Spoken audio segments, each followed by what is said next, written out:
now. Students, of course, across the country receiving their official university offers after opening their A-levels or higher results today. But the Education Secretary, Gavin Williamson, who we're speaking to later on this programme, has already said that middle-class parents should open their minds to apprenticeships. I think he means all parents, but it's often middle-class parents who don't particularly look to apprenticeships, he believes. So, with many years of debt looming and some lectures remaining online due to the coronavirus pandemic, of course, is university still worth all the money and all the investment? Well, joining us to discuss this is V. Katibu, who graduated from Oxford and Harvard. She thinks it is still a great way for students to learn. But journalist and university lecturer Eleanor Mills believes there is no point, especially while lectures are still online, even though, Eleanor, you are a lecturer. Are you doing yourself out of a job in all of this? Well, not exactly. I'm a journalist and I'm an external examiner at the Cardiff Journalism School.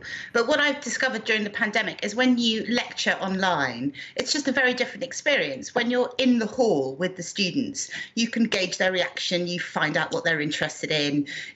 You get a sense of what's going down well, what isn't. When you do it on Zoom, it's like you're just speaking to yourself for an hour. And I feel really sorry for the students that they don't get a chance to communicate with each other. They don't get all the extra bonuses of university. In fact, the real point of being there, which is the personal, the development, it's the being with your peers, it's the kind of hanging out in student halls and joining societies and putting on plays.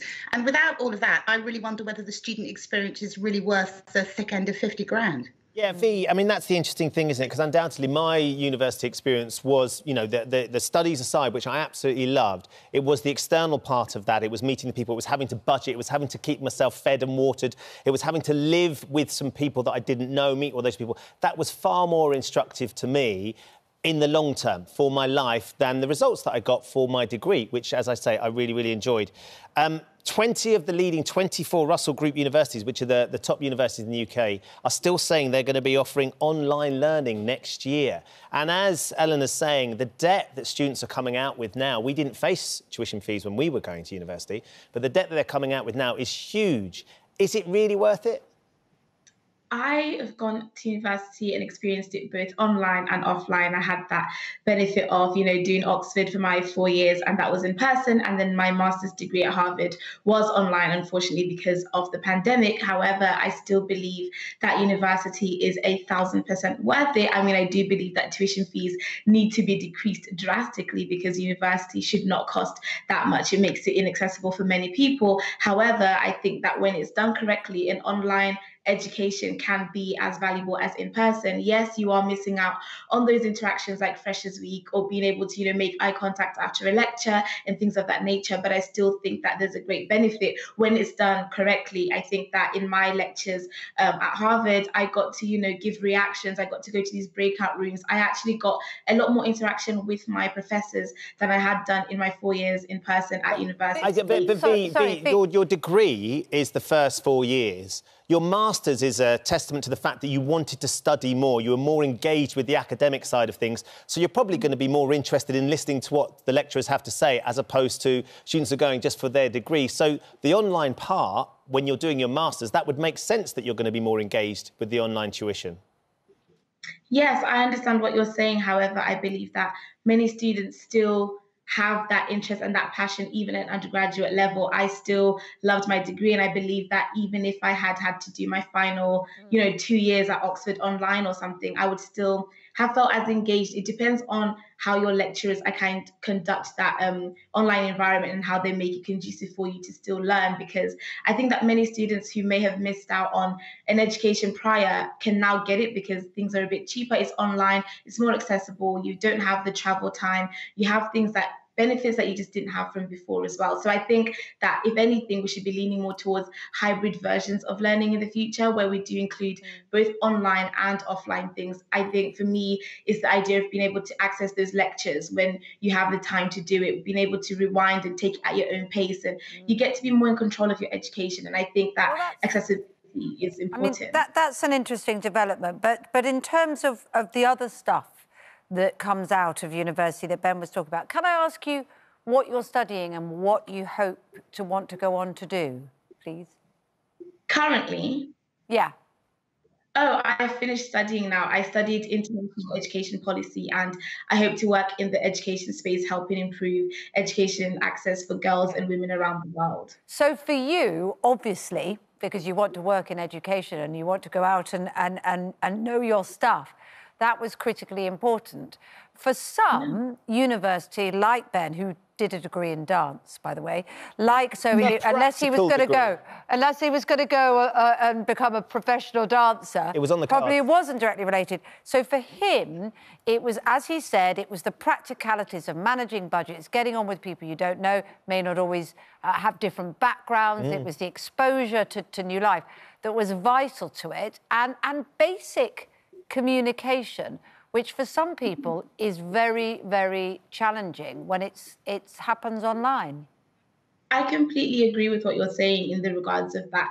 Obviously, the preferable route would be to have an in-person experience, because that is what we're all used to. That is what we class as a university experience. It's what people look forward to, that Freshers Week. But we're living in a pandemic right now, and we don't really have the option. So I feel like, considering where we're at and what we're going through, I think that this is a great option. And I also think, like I said, if when we're coming out of the pandemic, we can have a hybrid model where we can incorporate both elements, because I work in the student space. I'm communicating with students around the world on a regular basis who are doing undergraduates online right now. And they've communicated to me the different benefits that they're experiencing, being able to have that control, like I said, that asynchronous learning where you are taking things at your own pace, you are in charge of your learning. No, it makes sense. It makes sense.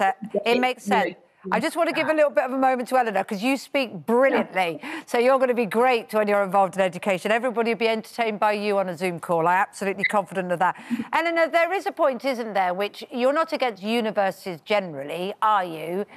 You like the idea of learning. It's just the situation we've had in the pandemic and the offering of online, which so many universities are still having to do in September.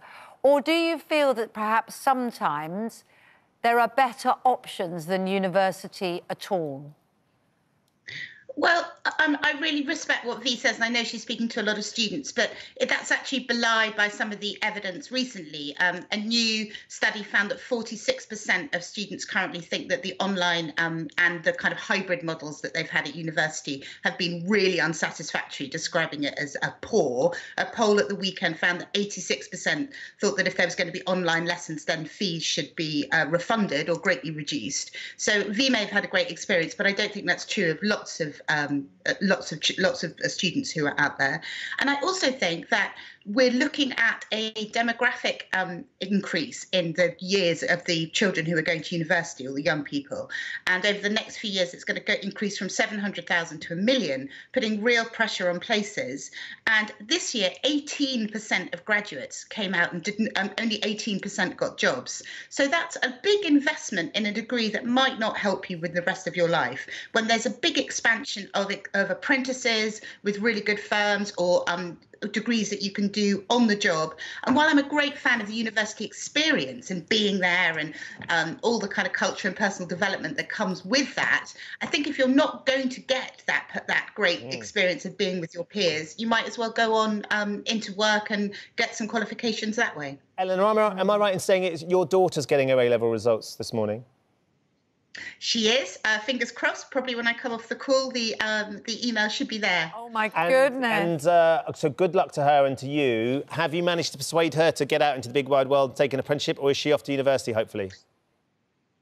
No, she would. I don't think she's very keen on the idea of an apprenticeship. She wants to be an academic, a bit like Vi. So she's very, very keen to go to university to study English literature. So fingers crossed, and fingers crossed for everybody else out there waiting for their results. Good luck, everybody. And hopefully, whatever the university, she gets some face-to-face learning. Gavin Williamson it's just been sort of announced that he thinks that if universities aren't offering full-time face-to-face tuition, then they should reduce the tuition fees, which I think everybody would welcome.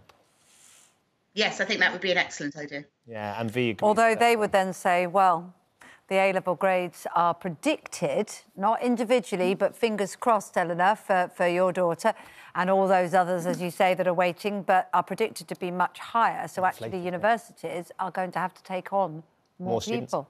So they'll be asking for more money from Gavin before you know it. But great to get your thoughts this morning. Eleanor, thank you, V. Good to speak to you as well. Best of luck for the future.